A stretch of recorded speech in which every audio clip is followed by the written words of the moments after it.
part of the Press Play Podcast Network.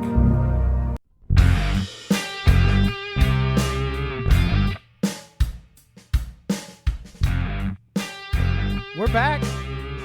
Season 3. Episode 1. After a long hiatus of just like chilling, took a vacation, had Thanksgiving. We were like, you know what? It's 2 weeks before Christmas. Let's start up again. Let's start up again. This is the Ball Card Show, the sports podcast. For the Sports Collector. And as always, we're brought to you by the Press Play Podcast Network. We got so much to catch up on. So much has happened. So much has taken place. Hey, and if you're new here, I'm Gary LeMaster. Oh, I'm Jason Otero. Yeah, there you go. If you're new How's it here going? and you happen to stumble onto our podcast after taking a few weeks off, Man, congratulations to you. You don't know the gold mine that you just landed on. and God wanted you to listen to us because you'd have to go down quite the rabbit hole. I don't know. But here we are. Man, a few things have happened in the hobby. And listen, guys, just so you're aware, don't text us and message us and blow up our Facebook page with, why are you talking about all this old stuff? We haven't talked to you guys for 6 weeks. I also want to throw a teaser out there for those of you in the minority that are fans of Gary. Wow. I will be on the receiving end by the end of this Of the nana episode. nana boo boo, stick your head and do. Exactly. I am not excited, but I am going to be, I'm a gentleman, so I take my losses. Well, and I'll go ahead and take my 2 hard losses right now so we get out of the way. See, Colts? hold on. You just qualified it as if there's only 2. You Well, tried to minimize. I said my 2 hard losses. Colts, not as good as I thought they were, or as good as you thought they were. It hasn't been pretty. What's your second one? Because I've got a third one. Davis Mills. Let's get to the third one. What's your third one? Oh, you want to talk about Tua? I don't know. It's been interesting. The last few weeks. You had no expectations of None. him doing You're right. anything like he's done this I agree. year. And he has played way better. And than you're I about to ever talk thought he about would. one bad Nope, game he had I'm with the not. Niners. I'm not at all. At all. Because he had a bad game. He has way exceeded any expectations that I think anybody had. He deserves a lot of credit for that. Mike McDaniel also deserves a lot of credit for that. Mike McDaniel has done wonders for that kid's psyche. Yeah, and he's made his arm stronger because remember he didn't have one. Well, no, because if you Oh, wait, watch, Mike didn't do that? his arm hasn't been stronger. If you've watched their games this year, he's still It's not stronger. He's underthrowing It's deep not balls. stronger. How many times has Tyreek Hill had to stop and It's come not back? stronger. No, Oh, my God. not at all. All right. Well, but apparently Mike we McDaniel- haven't gained any ground Mike with Tua. McDaniel has designed an offense that works to everything that Tua does well, which is be accurate and make quick decisions. Accuracy was something you had questioned as well. I did. Significantly. I did. Yeah. But he has really made big strides. And I read a really interesting, or didn't read, I watched the interview. ESPN did an interview with him, and it was really interesting to watch because Tua was really like vulnerable in it. He even admitted at times last year that he would look in the mirror and like, do I suck? Am I not good? And as any athlete will tell you, your mental state, your level of confidence has a bigger impact on the way you perform than anything else does.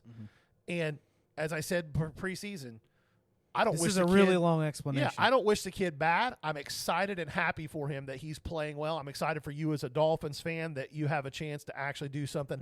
I do think there was a little bit of exposure as to how teams can attack the Dolphins offense from that Niners game.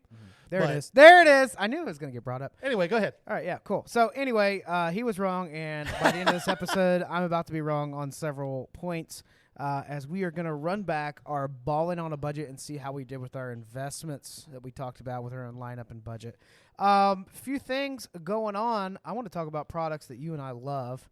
It's Bowman season, baby. It is, and it's Bowman condensed. It's Topps condensed season. I feel like Topps has released probably 15 new products in the last 7 weeks. It's been a deluge of Topps products. We've had Topps Chrome, we've had Gallery, we've had Chrome Cosmic, we've had Bowman Chrome, we've Archives, everyone's favorite. Archives. I mean, there's been a lot, and not as a baseball fan, that's not a bad thing, but it's been a lot. Chrome is out.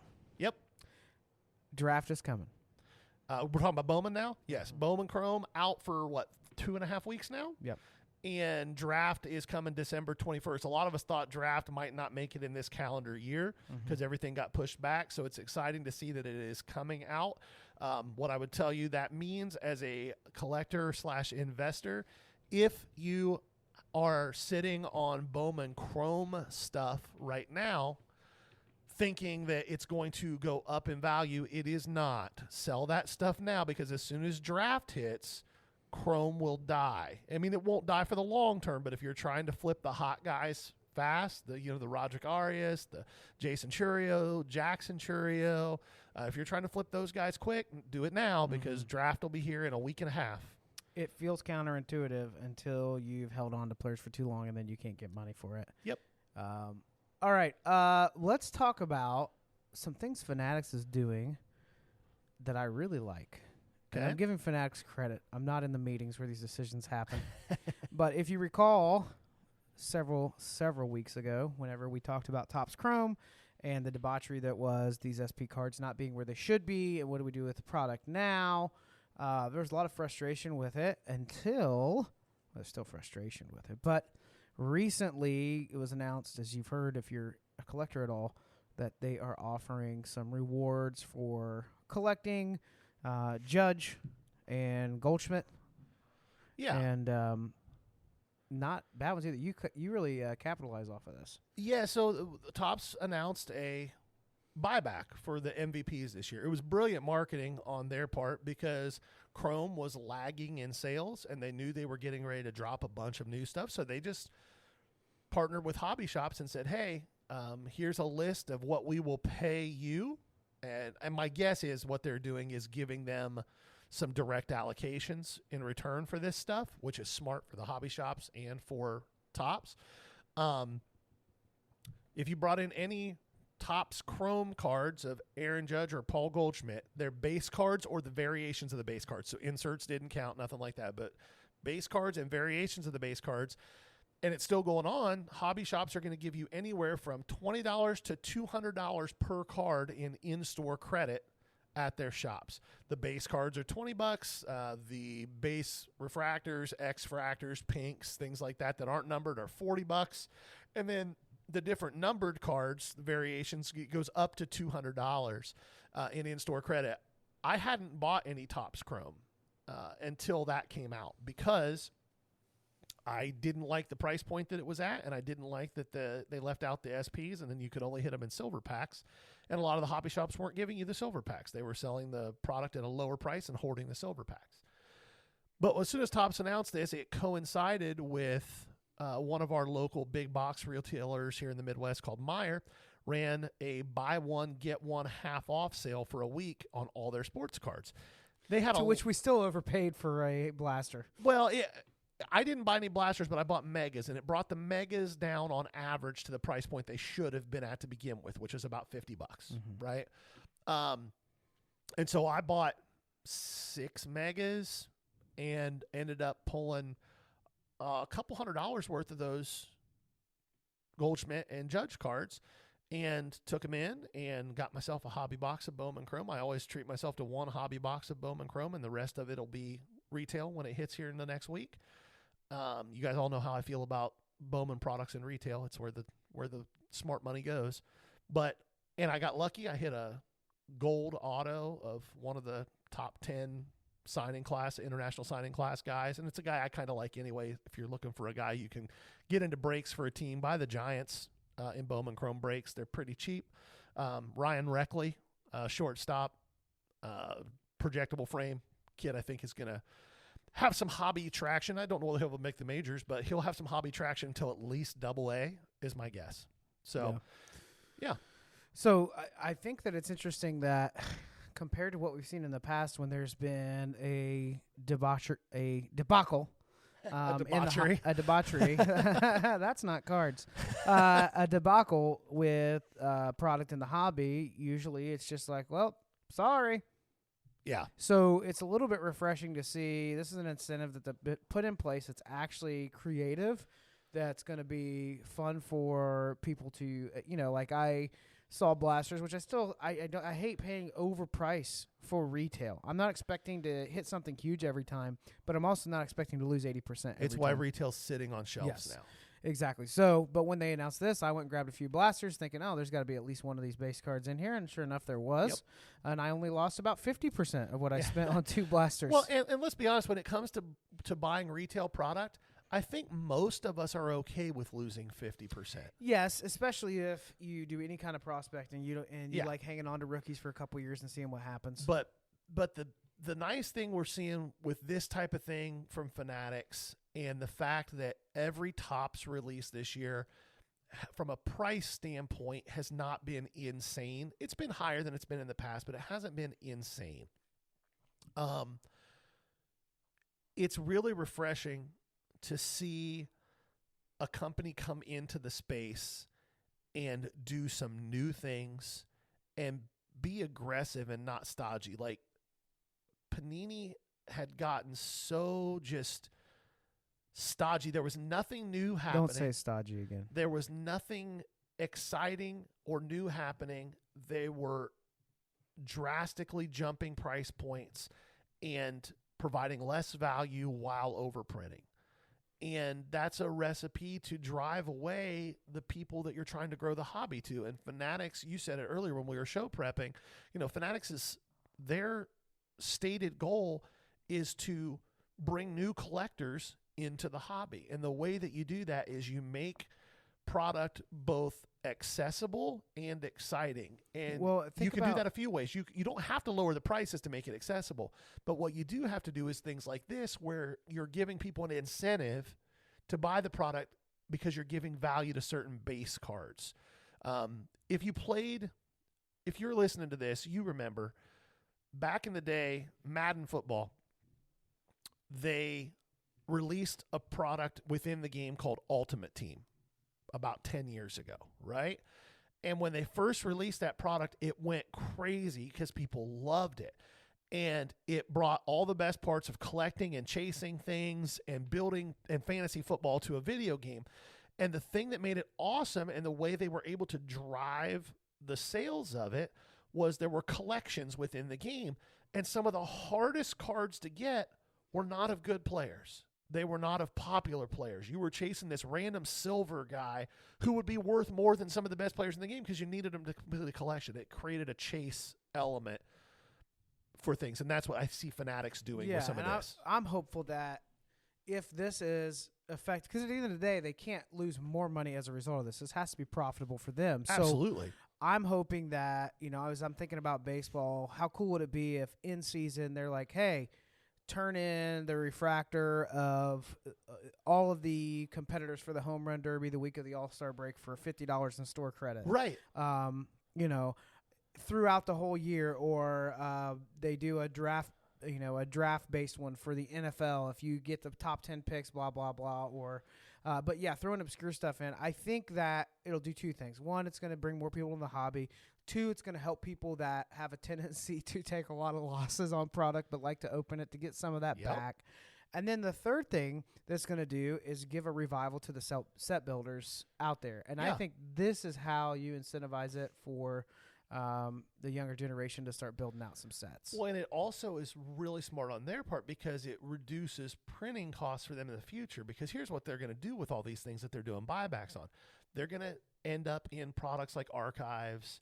They're going to end up in future silver packs because they're going to get these signed by these guys, and then they're going to go into products down the road. So it's a win-win for everybody, and it's really exciting to see a company come in and do some cool, unique, neat stuff like this. Well, and you mentioned Bowman Chrome, so I'll just jump into this. From what we understand, this is as a result of the relationship with Fanatics and SGC, but they are doing a promo where you can send off Bowman Chrome cards for $9 to get graded. Correct. And keep in mind, it's not Bowman Chrome cards as in any cards from any release of Bowman this year that are on Chrome stock. It's cards from 2022 Bowman Chrome. So that's a very different thing. There are Bowman Chrome inserts in Bowman baseball, but those don't count for this. Here's what I love about this. because I try to envision how these conversations happen. And in my opinion, Fanatics is sitting there dealing with the fact that we let people down with Topps Chrome. They're thinking over, what do we do with this? And now we have to drop Bowman Chrome. And if there's still frustration with anybody, is that going to just sit on the shelves? And rather than just moving on to the next release or just raising the prices on a hobby product or retail product, they seem to be taking some ownership with it and saying, all right, how do we create more interest and excitement? And that's what the hobby needs. If you actually want more collectors, you're not talking about the sneaker flipper that has 10 grand to drop on a case or something. It's going to happen with people all over the world that can actually get into the hobby. Right. And so I love that they're finding creative ways to do this. They're not just making the product cheap. They're giving you an opportunity to grade it for cheap. And what do Bowman collectors want to do? Grade their prospects at a price that doesn't break the bank in case they suck. Exactly. So And I think it's a huge step in the right direction. I'm hoping it's a sign of things to come as well. And I think it's going to, especially if they start, it'll be interesting to see what the next move is. Is it going to be a partnership like this with CSG next? Is it going to be a partnership like this with Beckett next? Are they trying to democratize the world of grading so that PSA doesn't have the stranglehold that it does now? And I think that leads to a different discussion. We're already seeing it to an extent. I think we are about to see a massive price war in the grading world. I think that we are going to, and I never thought this would be the case. I've said it on this show that I didn't think we would ever see a day where PSA would grade a card for less than $50. If you are a PSA member right now, you can send bulk for $15 a card. Hey, with everything that's coming up for me here at the end of this, I would like to make this your fourth mistake. Yeah. Well, Okay. No. I think everybody in this industry was mistaken on that front. Yeah. Like, from a business standpoint, that's what everything was pointing to. Which it meant that the only way to address this massive backlog was to just charge a ridiculous amount until people quit. Yeah. Yeah. And they've, so the PSA's at $15 a card. SGC's running this Bowman special at $9 a card. Their standard rate right now, I think, is down to $18, but with PSA at $15 for members, I think that SGC, who has fallen to third in volume because CSG has taken over heavily on that side of things. Like, CSG is 4 or 5 months in a row now, second highest volume grader of cards by an order of magnitude. It's like double what SGC is doing. And BGS has fallen to a distant fourth. But we're going to start seeing these price wars. BGS is already running a really heavy special through, I think, the end of February. It's like 20 or 25% off. So they're down to, with subgrades, like $20 a card. You can do oversized stuff there for like $26 a card. I'm getting ready to send in a bunch of Sportscaster Pele stuff that I have we were talking about earlier. You can, I think, count on grading getting back to an interesting spot. What's weird about it is that unless resale value starts to catch up, it's going to be tough for anybody to beat PSA if they decide to say, hey, $9 a card. Yep. It's going to be tough to beat that unless people start and they being could willing have to pay for it. They could do 9 on a huge group sub minimum, and people would be like, oh, that's a no-brainer. Well, yeah, because right now, at best, SGC, CGS, BGS 10s still outsell PSA 10s, but a BGS 9.5 sells for less than a CSG or an SGC 10. Which is wild. And at best, at shows, what I'm seeing at shows is SGC, CSG are selling for anywhere from 60 to 70% of a PSA 10, depending on the player and the rarity. I mean, when you start getting into really short printed stuff like of 5s, of 3 type stuff, the slab doesn't matter that much because where are you going to get another one? But yeah. You mentioned card shows, so those of you around Central Ohio may have run into Gary. He's been doing a lot of card shows. Yep, I'll be at Xenia tomorrow. Is the hobby alive and well in the card shows? It is. If all you do in this hobby is look at stuff on Facebook and Instagram and are hearing voices online, there's a lot of woe is me, the hobby is dying, prices are falling through the floor, blah, all this stuff. It used to be fun to buy cards on Facebook. Yeah, it's not anymore. I will tell you, my experience at shows says the exact opposite. What is dying in this hobby is the bubble of drastically overpaying for weird stuff that doesn't make sense. Yep. You came to a show a few weeks ago and sat at my table for about half of the show for 2.5, 3 hours. At any point, and this was a small show. It's like a 30-table show in a little room at a VFW on the south end of Columbus. At any point during the time you were there less than 4 or 5 people at my table? Maybe, but there were always at least a couple. Yeah, and nobody came to my table and didn't spend money if they looked through any of my stuff. But they're buying $1 to $20 cards. They're not buying $800 cards. Yep. The market is shifting. It's not dying. The people who think it's dying are the ones who bought at the top of the bubble, and now they're taking massive losses. Those of us that have been around for a long time, we know what bubbles look like. During that whole bubble, the reason that I haven't had really any issues at all from a profitability standpoint within my business, the card business, has been that during that bubble, I wasn't buying singles. I ripped a lot of product. And now a lot of that product that people thought was blah, blah, blah, I get $1 or $2 for every one of those cards, and I have thousands and thousands of them. Yeah. Well, and we're going to be Gary's doing this a lot more. I'm getting set up for it. So in 2023, we'll be doing a lot of card shows. So if you want to come to Ohio, we'll try to keep the old socials updated with where we're at and when. But this episode's going to get uploaded later today. So if you hear it today and you're in Central Ohio tomorrow, there's a great show. They're always Xenia. hearing it today. Next weekend. Hold on. Let what you said sink in. What? If you're hearing it today. Yeah, we're going to upload it later today. Yeah, but if I listen to this next Tuesday, oh, yeah, that's today. true. This is Friday, December the 9th. So if you're listening to this on Friday, December the 9th, on Saturday, December the 10th, there's a 190-table show in Xenia, which is a fun show. It always is a great show, but don't come if you only have an hour because you'll be overwhelmed. Like, you're going to be there all day. It's a great, fun show, though. Next weekend, I'll be back at South High here in Columbus for the Central Ohio show at the VFW. That'll be the only 2 shows I'm doing in December, but January we'll pick back up, and probably 3 weekends a month I'll be out somewhere. And I am wading into this. This is never something that I've really done before. I've done all of my stuff online or in person, like Marketplace, Craigslist, that kind of stuff. Yep. So I think I'm going to start out just testing the theory of what you have, where I'm going to make sure that I have really solid $1, $2, and maybe a Prices Mark box that's lower end, maybe up to like $20-$30 on the high end, and that's all I'm going to mess with. Get a little bit of that cash roll and see what people respond to. But if people are digging through your dollar box not doing anything, you have 25-cent cards. That's exactly right. And even if your eBay comps say $2 or $3, it's worth what people are paying for them. Yeah. And so if people are snatching up the box and you have a line of people digging through the same monster box, that's a good sign. Yes. That there's value there. So, and I watched you move. I mean, just in a few hours I was there, several $100s worth of $1 and $2 cards. Yeah.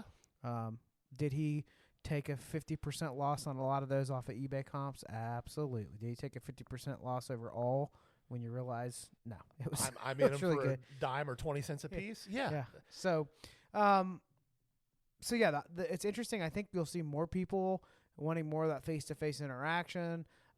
I don't want it to be stressful to collect cards, and I feel like that's what's happening in social media with it. I feel like that's kind of I'm too old for Whatnot. I finally have just kind of come to that realization. Like, I've enjoyed watching it, but I really don't have any interest in jumping into a $700 break of of 10 different products, and I only like 3 of them. That's not for me.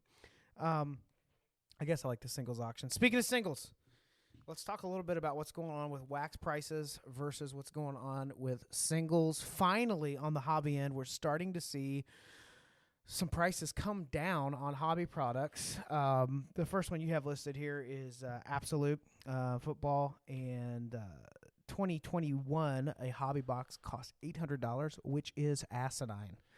Yeah. 3 years ago, it was a $150 hobby box. In 1 year. prices have been slashed. Almost 50%. A blue light special. Yeah. Remember that Kmart? Was it Kmart? Yeah, Yeah. Kmart was the blue light special. $450 this year for a hobby box of 2022. Do I love Absolute? No. Do I like their RPAs? Yes. Do I like their patches? Yes. Do They I have kabooms. although I like and Kaboom's? glass. Yes. Do I hate their base? Absolutely. Yeah. So what's starting to happen is, and a lot of us have been talking about this for a minute now, the difference in cost and price between the price of wax and then what you can actually sell the singles for has been drastically out of whack. And I wrote a little article on this, and the way that I described it, I think it finally came into some clarity for me, the best way to describe this. Before 2019, before like midway through basketball season of 2019, the way that this hobby worked was a manufacturer had a manufacturing price point that they multiplied times X% set margin, and that's what they sold to a distributor, right? So they had a guaranteed margin built in. Then the distributor did the exact same thing. This is what we paid for it. We're marking it up 23%, whatever that number is, and then that's what they sold it to hobby shops for. And then hobby shops did the exact same thing. We want to mark this up and make 20% on it. And what that did was everybody in the supply chain had guaranteed profits. And then all of us collectors, we got to actually have a risk reward scenario where we would then purchase at the final price, which had been marked up a total of almost 100% by the time it got to us. And we took the risk of maybe striking out or maybe getting a good reward, right? Well, as midway through that 2019 basketball season, when people were starting to pay astronomical prices for NBA product, the manufacturer and the distributor decided they wanted all of the reward, or the vast majority of the reward, without taking any real risk, leaving us as end users to be in a position where unless you hit one of the 200 or 300 possible cards in the entire print run, you were losing money on a box. And it got to the point this year with NFL where 2021 Prism came out at $1,200 or $1,300 a box. And if you hit at the time, a Mac Jones of 99 auto, which is one of the 99 cards most sought after in the set, you didn't break even on that box. Mm-hmm. That's an untenable way for the hobby to survive. It can't survive in that scenario. So at some point, somebody at Panini or the distributors finally went, okay, we're going to murder ourselves here if we keep this up. So prices on hobby have come down some. They still need to come down another order of magnitude, which I think they will. Baseball kind of already is. Panini will just continue to have their stuff sit on shelves if they don't get back into the order of, the realm of reality as far as their pricing goes. But collectors have finally started saying, we're not buying this stuff. Breakers are having a hard time filling breaks. Mm-hmm. Breaks are taking days and weeks to fill, having to run multiple micros and minis and fatals. Early 2020 was fun when you hopped on Facebook and you saw 10 breaks that were going to fill in the next 30 minutes, and it wasn't on some huge site. It was in a small group. Yeah. And you knew half of the people in there. Like, it was so much fun doing that. Yeah. But we've been priced out of that opportunity for it to make sense, unless you're just doing this for your own entertainment. Nothing wrong with that. Sure. It's like me going to the casino and playing the slots. I know how it's going to go. It's still a fun time. I have a better chance getting my money back in the slots than in a lot of these products. Yeah. If you buy a hobby box of Absolute for $450 and you don't hit a kaboom or a glass, you just lost $400. Yeah. you just did. Retail, similar story, although we're starting to see some sales, some stuff moving down, but a lot of stuff sitting there. 70% price increase on everything that Panini put out. And it's like some of the stuff in there are products that have never moved well, but then you raise the price. So, yeah, they're filling up the shelves. And Score the distributors. Football's $35 a blaster. Like, how many cards in that entire product are going to be worth more than that? There aren't cards in Prism. I was talking to Cody the other day. You guys don't know Cody. I just said You guys that know like Cody? You know Cody. Hey, listeners at home. I was talking What's to up, Cody? a friend of mine who is a breaker and also a AAA umpire. We were talking the other night about Prism basketball. I've pretty much gotten out of the basketball card world. It's too fast moving for the amount of time I have to give to it. However, one of the most sought after rookie cards from the 2021 Prism class was Josh Giddey, Oklahoma City kid, very good basketball player. A blaster of Prism is $34.99 plus tax. That's at Walmart or Target. If you're at Meijer, it's $39.99 plus tax. A Josh Giddey Silver Prism Raw, which is probably one of the better cards you can pull out of that retail product, you can buy for $20 to $23 all day long. Why in the name of God would I buy that product for $35? Maybe you hit two of them in the same blast. I guess. I mean, that's literally your only option to even remotely break even. So the stuff's sitting on shelves. Yeah. I was telling you, every big box retailer in our area within a 30-mile radius, there are 10 to 20 blasters of select basketball just sitting on the shelf. I'm looking at maybe Topps Chrome just because I love the product, even though the year. But now, especially with that buyback incentive, Bowman Chrome's the out. Bowman Chrome Retail. Yes, whenever you find that I'll one, be crushing it. I'm trying to think of what else I would buy. Right? Oh, you had one. They're not super easy to find, but the Topps Gallery Megas, Yeah, so Topps Gallery is... which isn't my favorite product, but it's licensed and they have some cool stuff in there. And it's a relatively short printed product compared to everything else. There's only one configuration. There are no blasters. There are no hobby. It is just the mega box. It's $80 at most stores if you can find it. There are 2 autos in the box. It's got all the rookies. Hey, quick, tell me what other retail product has 2 guaranteed autos in it right now? None. Yeah. None. I mean, so for $80 you're getting 2 guaranteed autos. I've ripped 3 of those megas. I pulled a 1-of-1 auto. It was of a pitcher, a rookie pitcher for the Orioles. Not anybody big, but still, it was a 1-of-1 auto. It's a cool card. That guy hits 10 strikeouts, post that baby and sell it. Absolutely. I mean, I could probably sell it for $100 right now, but I won't just because it's cool. And the Julio Rodriguez rookies sell for $7 to $8. The Bobby Witzer, same thing. O'Neal Cruz, the same thing. There's some cool cards in there. Mm-hmm. It's a fun rip if your kid is getting into sports and they're sports cards and they're getting frustrated that they're not pulling any autos. I've never seen a 10-year-old kid disappointed with any auto that they pull. Yeah. Go find a box of Topps Gallery. They're going to get 2 of them. Mm-hmm. It'll make their whole day. Yeah. And it's a third of the price of anything else that guarantees autos. All right, are you excited for our final segment here? I am. You're not.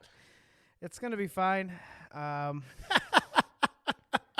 really didn't think I was going to be this wrong. If you don't remember, in September we did a segment called Ballin' on a Budget.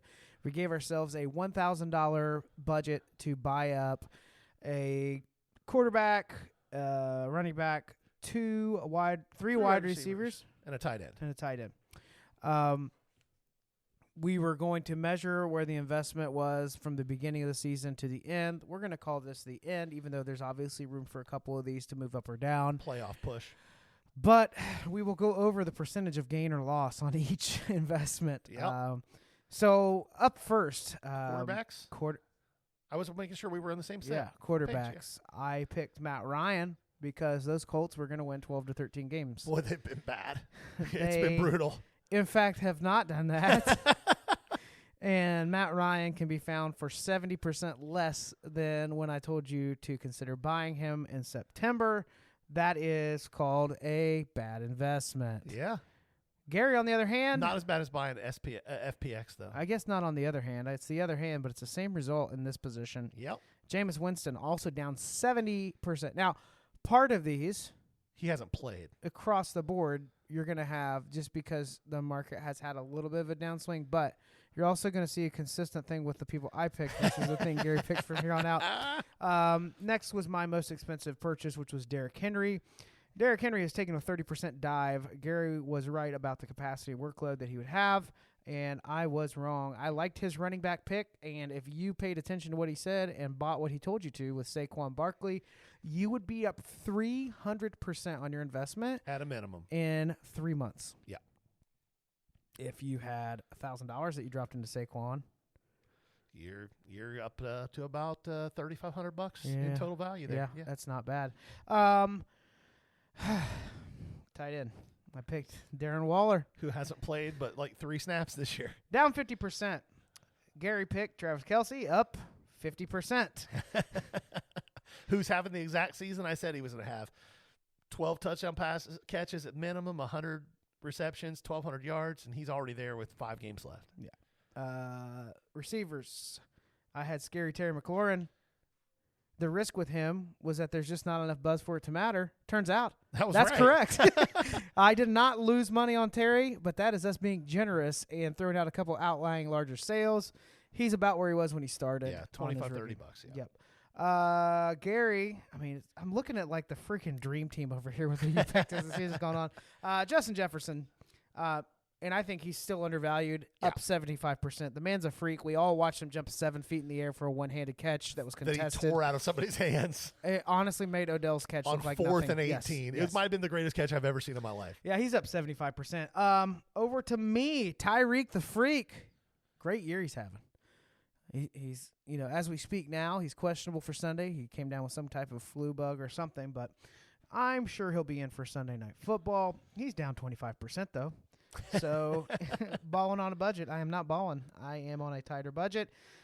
Gary's choice was Devontae Adams, who is up 50%. Yeah. One final one. The only positive gain I had was from the cheapest card.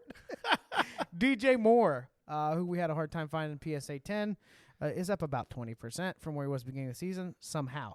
Yeah. If you'd have told me that was going to be my best pick, I would have laughed and said that is my worst pick of my roster.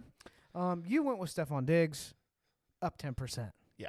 So other than quarterback, Gary slated, and I was way off. Yeah. And I will, and you're going to yell at me when I say this, but I will caveat my quarterback pick with the dude broke 4 vertebrae in his back and hasn't played since.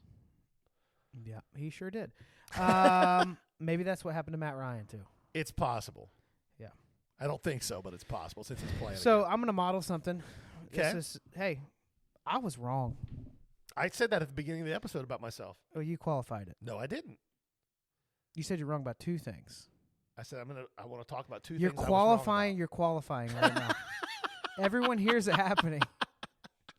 I don't believe in absolute truth. Are you absolutely sure about that? Yes. What I'm trying to say is Miami's on their way to the playoffs. Love is blind. This has been our first episode back. Not too bad. I will say you got long-winded a few times in there.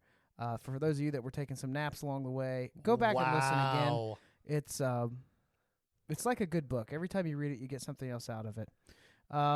Evidently, except for when you're listening to me, at which point you go to sleep. Oh, I was just saying hypothetically. I wasn't saying it actually happened to you.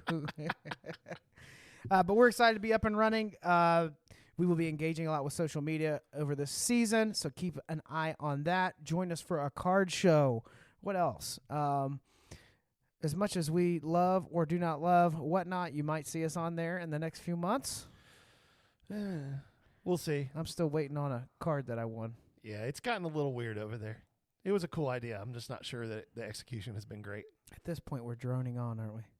Sure. This has been the Ball Card Show, the sports podcast. For the Sports Collector. Bye now. Peace.